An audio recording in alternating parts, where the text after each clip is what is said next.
आप चुनाव कहाँ से लड़ेंगे लोकसभा का? कैथल से लड़ना, कुरुक्षेत्र से लड़ूंगा। अभी जनसंवाद कार्यक्रम करने की ज़रूरत क्या थी? आपके पास पीछे जो 4 साल पड़े थे उस दौरान क्यों नहीं किए? जब लोग दुकान पर भी नहीं जाते थे, अपने बिजनेस पर भी नहीं जाते थे, घर के अंदर कैद थे, उस समय में भी मैं लोगों के बीच में घूम रहा था। कैथल के अंदर मेरे ख्याल से लगभग दूसरे तीसरे दिन मेरा चक्कर कैथल के अंदर लग रहा है। लोगों की बात को सुनता हूँ। उसका कौन सा गठबंधन? इंडिया गठबंधन। इंडिया गठबंधन देखिए, क्योंकि ये भ्रष्टाचारियों का टोला है। और चीज़ आप ही के संसदीय क्षेत्र में देखने को मिल रही है, युवा ज़्यादातर विदेशों की ओर पलायन कर रहे हैं। 2024 में आपको पब्लिक के बीच फिर से जाना पड़ेगा, तो उस दौरान कुरुक्षेत्र लोकसभा के कौन से ऐसे 5 बड़े काम आप गिनाएंगे? कैथल के अंदर मोदी जी आए और मोदी जी ने आकर के घोषणा की, आज 4 लाइनिंग रोड लोगों को मिला, सुविधा मिल रही है। साल 2024 बेहद करीब है और जैसे जैसे इस साल की नज़दीकियां आ रही हैं वैसे वैसे हर राजनेता पब्लिक के दौरान या पब्लिक के दरमियान अपनी सक्रियता दर्शा रहा है। मेरे साथ मौजूद हैं कुरुक्षेत्र से सांसद नायब सैनी जी। जनसंवाद कार्यक्रम में आप गांव संगरौली में आए हैं सर, बहुत बहुत स्वागत। थैंक यू सर, आज कितने गाँव का आपका दौरा है और जनसंवाद कार्यक्रम में लोग ज़्यादातर क्या समस्या गिना रहे हैं आप? देखिए, आदरणीय मुख्यमंत्री मनोहर लाल जी द्वारा जो जनसंवाद के कार्यक्रम शुरू किए गए हैं उसका एक बड़ा इम्पैक्ट, और जो हमने काम किए हैं पिछले 9 वर्षों में आदरणीय नरेंद्र मोदी जी के नेतृत्व में, और फिर विपक्ष के कुछ इस प्रकार का दुष्प्रचार करते हैं, ये पोर्टल की सरकार है, हम आएंगे हम पोर्टल को बंद कर देंगे।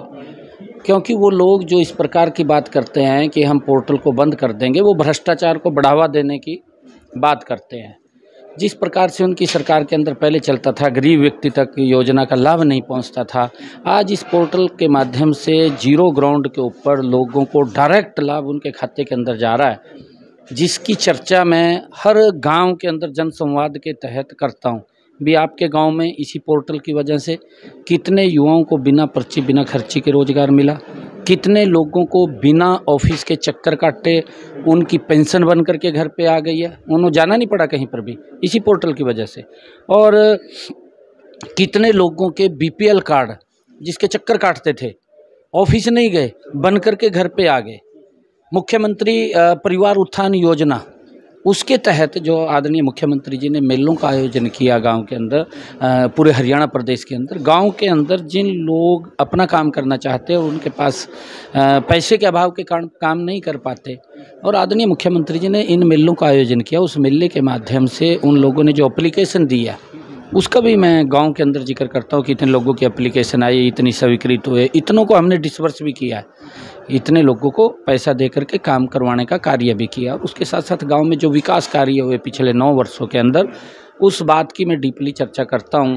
कुछ समस्याएं भी होती हैं, चलो पोर्टल में किसी का नाम गलत हो गया, किसी का कोई अब स्वयं स्थापित इनकम थी, इनकम ज़्यादा भर दी है, उसके कारण से दिक्कत आ गई है, तो अधिकारी साथ होते हैं जो मौके के ऊपर उसका निदान करने की मौके के ऊपर करते हैं। और अगर कोई समस्या ऐसी है जिसका बाद में कोई समस्या का समाधान होगा, वो एप्लीकेशन हम विद फ़ोन नंबर उसका लेते हैं और आदरणीय मुख्यमंत्री जी के पास वहाँ पर जाएगी और वो विभाग से संबंधित अधिकारी आकर के उसका समाधान कोई ना कोई निकालेंगे। लोगों की शिकायत है थोड़ा लेट हो गए आप, मतलब अभी जनसंवाद कार्यक्रम करने की ज़रूरत क्या थी? आपके पास पीछे जो 4 साल पड़े थे उस दौरान क्यों नहीं किए? देखिए, 2 साल तो कोरोना में ही निकल गए। अगर मैं आपके घर भी जाता था तो आपको भी ये लगता था कि वही सांसद जी क्यों आ गए मेरे घर पे, क्योंकि कोरोना की बड़ी महामारी थी। और उस कोरोना के अंदर भी मैं घर में नहीं बैठा, उस कोरोना के अंदर भी मैं अधिकारियों से कि लोगों तक वो सुविधाएँ पहुँचे। आपके सामने कैथल के अंदर भी जब अधिकारियों ने कहा कि हमें ऑक्सीजन कभी करनाल से लेनी पड़ती है, कभी जींद से लेनी पड़ती है, कभी अम्बाला से लेनी पड़ती है, कभी कुरुक्षेत्र से लेनी पड़ती है, कि हमें यहाँ पर एक ऑक्सीजन प्लांट दें, तो मैंने डीसी महोदय को, उपायुक्त महोदय को कहा कि कितना पैसा खर्च आएगा। और आज कैथल के अंदर हॉस्पिटल में ऑक्सीजन प्लांट लग गया है। अब उनको जाने की कहीं ज़रूरत नहीं है, क्योंकि कोरोना के कालखंड के अंदर जब लोग दुकान पर भी नहीं जाते थे, अपने बिजनेस पर भी नहीं जाते थे, घर के अंदर कैद थे, उस समय में भी मैं लोगों के बीच में घूम रहा था और तब भी मैं लोगों की समस्याएं सुन रहा था। खुले दरबार लगाता था, खुले दरबार लगा करके लोगों की समस्याएं सुनना निरंतर ये जारी है। परंतु ये जनसंवाद के कार्यक्रम गाँव-गाँव में जा करके, गाँव के अंदर भी लगभग मेरे ख्याल से पहला मैं ऐसा सांसद हूँ जो 80% से ज़्यादा गाँव के अंदर मैं स्वयं चला गया हूँ। मेरे ग्रांट जो मैंने पैसा दिया वो पैसा चला गया है। 80% से ज़्यादा चला गया। फिर भी क्योंकि बहुत बड़ा एरिया है, लगभग 1250 के करीब में पंचायतें हैं, 750 के करीब में वार्ड भी हैं। वार्ड के साथ साथ धार्मिक संस्थाएं हैं, गौशालाएं हैं। कोई हमारे एजुकेशन का कोई फंक्शन होता है, कॉलेज का होता है, या किसी का स्कूल का फंक्शन होता है, उसके अंदर भी जाना पड़ता है। और उसके साथ साथ और भी कोई धार्मिक आयोजन होता है, उसके अंदर जाना पड़ता है। फिर 6 महीने तक लोकसभा भी चलती है, परंतु उसके बावजूद भी नहीं, यहाँ तो वोट लेकर के हमने देखा है कि सांसद दिखाई नहीं देता था। पहली बार है, अगर मेरा आप लोग रिकॉर्ड चेक करेंगे, देखेंगे, कैथल के अंदर मेरे ख्याल से लगभग दूसरे तीसरे दिन मेरा चक्कर कैथल के अंदर लग रहा है। लोगों की बात को सुनता हूँ, उसका समाधान करता हूँ, और जो समस्या का समाधान करने की है और जो ऐसी हैं वो आदरणीय मुख्यमंत्री जी के भी ध्यान में लगाता हूँ। इन जनसंवाद कार्यक्रमों के माध्यम से जो भी समस्याएं, क्योंकि छोटी समस्याएं हैं, उन समस्याओं का लोगों को पूछ करके उनका समाधान करने का अधिकारी भी और हम भी एप्लीकेशन लेकर के आदरणीय मुख्यमंत्री तक पहुंचा करके उसका निदान करने का काम करते हैं। लोग ये जानना चाहते हैं, आप चुनाव कहाँ से लड़ेंगे लोकसभा का? कैथल से लड़ना, कुरुक्षेत्र से लड़ूंगा, बिल्कुल कुरुक्षेत्र से लड़ूंगा, इसमें कोई दो राय नहीं है। अरे भगवान श्री कृष्ण की धरा है, जहाँ पर भगवान श्री कृष्ण ने गीता का संदेश दिया, और उस क्षेत्र के लोगों की सेवा करने का मौका मिल रहा है। और पार्टी जैसा आदेश करेगी, पार्टी के आदेश के अनुसार कुरुक्षेत्र से हम लगातार लोगों के बीच में जाकर के काम कर रहे हैं। और कुरुक्षेत्र लोकसभा से ही पार्टी यहाँ से चुनाव लड़ाएगी और हम चुनाव लड़ेंगे। हरियाणा में आप इंडिया गठबंधन को कैसे देखते हैं? क्या लगता है लोकसभा चुनाव में मात दे पाएगा बीजेपी को, या टक्कर किसे मानते हैं आप? कौन सा गठबंधन? इंडिया गठबंधन। इंडिया गठबंधन देखिए, क्योंकि ये भ्रष्टाचारियों का टोला है।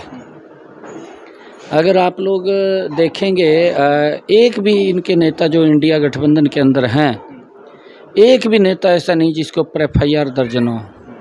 हर व्यक्ति भ्रष्टाचार के अंदर कहीं ना कहीं वो FIR दर्ज है। और नरेंद्र मोदी जी ने 9 वर्षों के अंदर देश का सम्मान, देश का गौरव, और हम एक बात बोलते थे कि ये भारत विश्व गुरु बनेगा। हम अपनी आंखों से देख रहे हैं कि भारत विश्व गुरु बन रहा है। चाहे योगा का मामला है, चाहे गीता का मामला है। गीता पहले कुरुक्षेत्र के अंदर थी, आज पूरे विश्व के अंदर है। हर देश के अंदर गीता जयंती महोत्सव हो रहे हैं। जिन लोगों ने 300 वर्षों तक इस देश के लोगों के ऊपर अत्याचार किए और इनको गुलाम बना करके रखा, उनकी असेंबली के अंदर भी गीता पहुंचाने का काम इस सरकार ने किया है। ये ज़बरदस्त आज हम देख रहे हैं कि आज भारत विश्व गुरु बन रहा है। आज G20 की अध्यक्षता भारत कर रहा है। आज हमारे लिए गर्व की बात है, नरेंद्र मोदी जी के नेतृत्व के अंदर जब कोरोना का वैश्विक संकट आता है, मजबूती से 140 करोड़ लोगों के साथ सरकार खड़ी होती है, और उसके साथ साथ दूसरे देशों को भी, 100 से ज़्यादा देशों को भी वैक्सीन भेजने का पहली बार अगर किसी सरकार ने काम किया तो नरेंद्र मोदी की सरकार ने काम किया है। और उसके साथ साथ अगर हम देखें, चंद्रयान 3 पूरे विश्व ने देखा है। भारत के लिए गर्व की बात है, चंद्रयान 3 की जो सॉफ्ट लैंडिंग वहाँ पर हुई है, उसके लिए अपने वैज्ञानिकों को भी बधाई देता हूँ। और नरेंद्र मोदी जी के कुशल नेतृत्व के अंदर ये काम हुआ है, उनको भी बहुत बधाई देता हूँ। और नई संसद बनी है, दुनिया का सबसे बड़ा मंडप बना है, दुनिया का सबसे बड़ा यशोभूमि बना है, जिसकी दुनिया की सबसे बड़ी लोकसभा, नई लोकसभा बनी है। ये हमारे लिए, भारत के लिए गर्व की बात है, गौरव की बात है। इतना ज़बरदस्त काम इन 9 वर्षों के अंदर। अगर हम देखें रोड का इंफ्रास्ट्रक्चर, अगर यहाँ से मैं रात जयपुर से आया हूँ, जयपुर से मैंने बाई ट्रेन आना था वापसी, और मैं शाम के 6 बजे चला हूँ। 6 बजे वहाँ से चला, मैं 10:30 बजे 9 बजे मैं दादरी पहुँच गया, मेरा कार्यक्रम था दादरी में, 9 बजे आ गया मैं। ये कमाल नरेंद्र मोदी का है कि आज आपको मात्र 2.5-3 घंटे, 4 घंटे के अंदर आप यहाँ से चलते हैं, पुंडरी से आप जयपुर पहुँच जाते हैं। ये ऐसे एक्सप्रेसवे रोड बने हैं, लोगों के जीवन को सरल और भारत को नज़दीक लाने का काम ये नरेंद्र मोदी की और मनोहर लाल जी की सरकार कर रही है। आज मैं जब गांव के अंदर चर्चा कर रहा हूं कि आपके गांव के अंदर अगर एक बच्चे को नौकरी देनी होती थी, पूरा गांव इकट्ठा होता था, और पूरा गांव इकट्ठा होकर के तो वो विधायक के या मंत्री के दरबारी को देखता था भी कौन उसका दरबारी है, कौन उसके घर में घुस सकता है। और फिर उसके पास वो जाते थे, इकट्ठे होकर के सारे गांव के लोग पैसा लेकर के जाते थे, खर्च करते थे, गाड़ियाँ लेकर के जाते थे और वो दरबारी चंडीगढ़ में ले जाता था उनको, मंत्री के दरबार के अंदर, और वहाँ जा कर के अपनी बात कर लेता था, उनको बोल देता था आपकी बात हो गई है। कितना भ्रष्टाचार था। एक नौकरी के लिए व्यक्ति अपनी ज़मीन बेचता था, अपने ऋण लेता था, रिश्तेदार से उठाता था, गहने बेच देता था, और कई बार तो व्यक्ति को नौकरी भी नहीं लगती थी, वो पैसे भी चले जाते थे। ये हालात लोगों के साथ है जो भुक्तभोगी थे। ये मनोहर लाल जी का ही तो कमाल है कि आज बिना पर्ची बिना खर्ची के मैं संगरौली में आया हूँ। और जब संगरौली के अंदर मैंने कहा कि ये हरियाणा सरकार की है, इसके अंदर जो केंद्र सरकार की नौकरियां, उसका जिक्र नहीं मैंने किया। 14 नौकरियां बिना पर्ची बिना खर्ची के बच्चों की अपनी मेहनत के ऊपर संगरौली गांव के अंदर ही लगी हैं। एक भी गांव ऐसा नहीं है जिसके अंदर 10 से लेकर के 300 तक नौकरी गांव के अंदर ना लगी हो। ये कमाल अगर किसी ने किया। आज SCS अधिकारी भी, SCS के लिए क्वालिफिकेशन 2014 से पहले ये होती थी कि मुख्यमंत्री का मामे का छोरा, उसके फुफ्फड़ का छोरा होना जरूरी था, परंतु आज ये क्वालिफिकेशन नहीं है।